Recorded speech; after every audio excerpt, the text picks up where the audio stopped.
As Nigeria commemorates the 32nd anniversary of the landmark June 12, 1993 presidential election, two civil society organizations, Defend Nigeria Movement and Nigerians Unite for Democracy, have appealed to President Bola Ahmed Tinubu to formally acknowledge and immortalize the unsung heroes of the nation's democratic journey.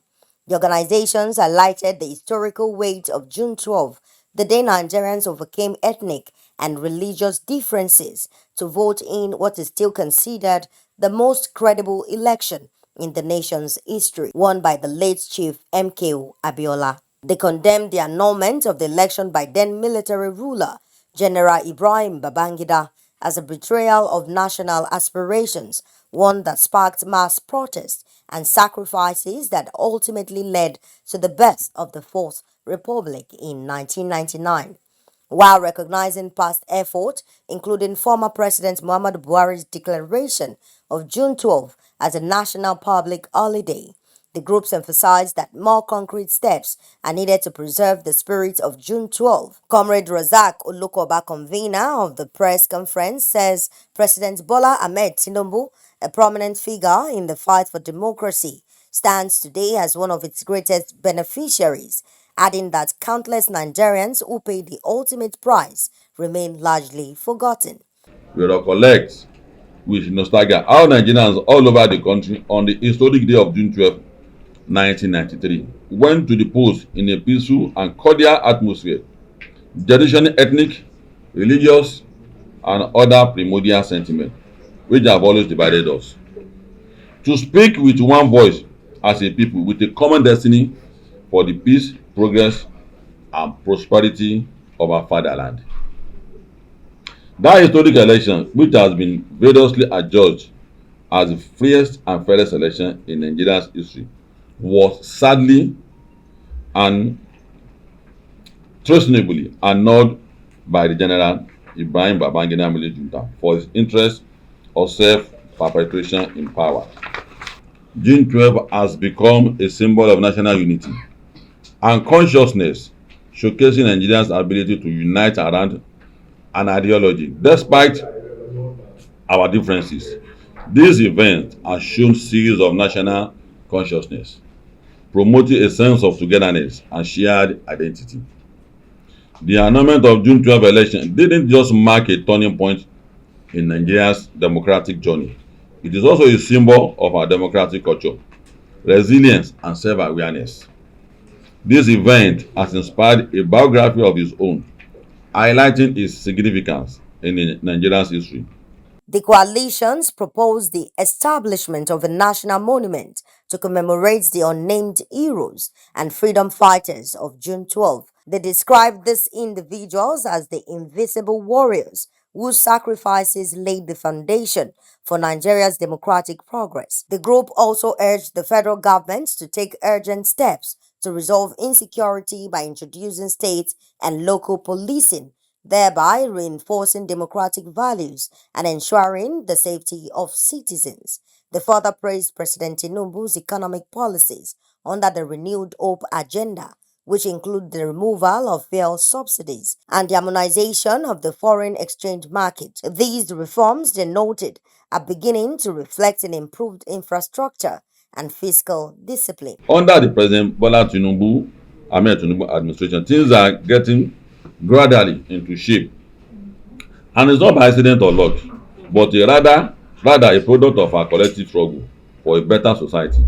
Even as we recognize President Tinubu as then Lagos State Governor, provided succor by making Lagos State conducive for the struggle, and which makes Lagos State as the epic center, and this atmosphere has been sustained by the subsequent Lagos State government till date.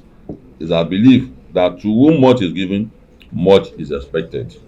Hence, we should continue to give our unreserved support to the present administration of President Bola Ahmed Tinubu. Importantly, special mention must be made of Babajide Sanwo-Olu, the executive governor of Lagos State, who has continued on the template for political, economic, and infrastructural development of the state. as laid down in the state by President Bola Ahmed Tinubu as the then governor of Lagos State, without a blink of an eye, Governor Babajide Sanwo-Olu has not only sustained the developmental architecture of the state, but it continues to sustain the progressive legacy left behind by President Tinubu's administration in the state. Olukoba says the renewed Hope vision is beginning to yield results, adding that honoring the people who paved the way for this democracy is equally essential to its success.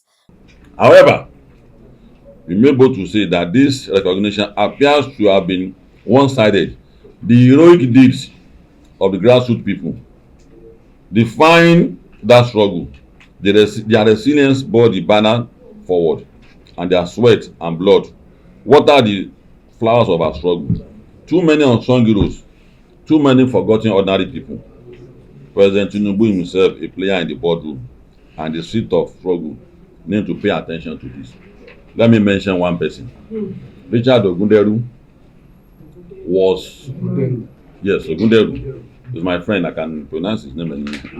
Ogunderu was part of the young men that took over a place, not an hijack, Nigeria Airways in 1996 or so, to Mali. He spent 9 years and 11 months. He spent 9 years and 11 months in Niger prison.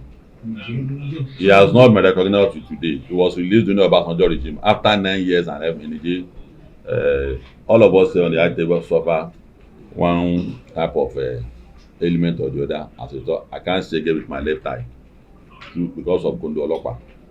Therefore, we demand that the president give due recognition to the June 12 activists and martyrs. There should be a monument to the unsung heroes of June 12. They are our own unknown soldiers. Reaffirming their dedication to democratic ideals, the civil society leaders closed the briefing with a call for collective vigilance, national unity, and sustained effort towards good governance. The government at all levels needs to urgently address our security challenges by leveraging technology and community participation.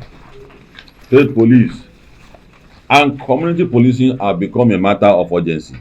Beyond rhetorics and sentimental consideration, security in the real sense should be collective responsibility of the people, not as empty declaration, but with indigenous and innovative inputs. There are quite a lot of structures that need to be revitalized. On a good note, let's thank God for Lagos State. Like I said, I'm from Ondo State. Lagos State is the safest state in Nigeria today because of the consistency of the role of the government in handling some, I call them superstructure of security system. You have the neighborhood watch. Nobody can ever say any neighborhood watchman harass them, but they play more role. They play the intelligence role in security. So some of our own position is to encourage other government, including the federal government, to take from the prototype of the neighborhood watch system. And can I tell you that in the last 8 years there have not been a single bank robbery in Lagos? Yes, not single bank robbery in Lagos. You understand me? Now, why can't we, as a people, as a country, take from the template of Lagos State neighborhood watch or security platform to regenerate in other states? You understand? It's not a rocket science, but it's a political scientific approach to security management. And I think that must be on our minds and on our lips. Secondly, you see, the president has said a lot of funds have gone from the federal government to the state because of the subsidy removal. I was in government with Mimiko. We used to get like 3-point-something billion per month back then. Now we get 14 billion. No salary increase. Nothing is different. So who do we hold? The governors, not Abuja.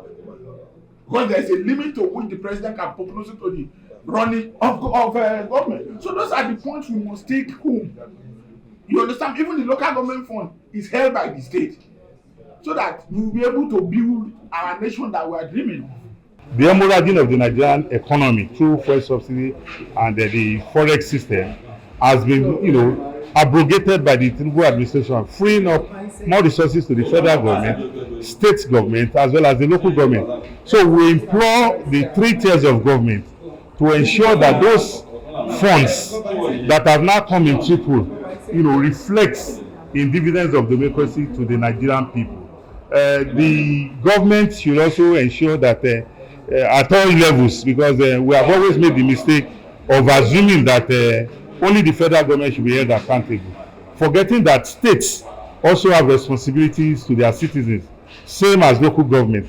So we are imploring every tier of government to live up to providing democratic dividends to the Nigerian people, so that life will be better, so that food will be cheaper, so that the people will be more secured.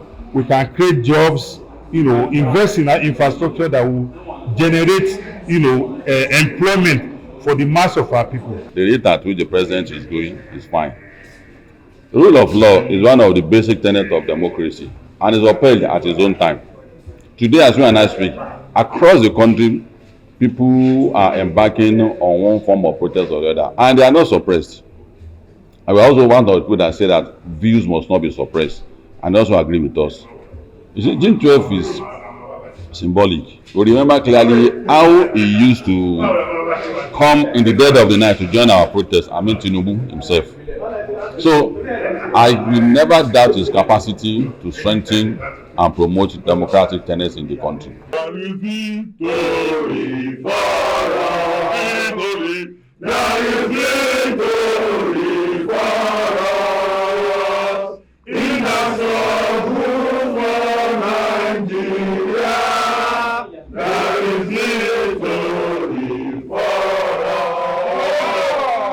Miriam, Laudable TV.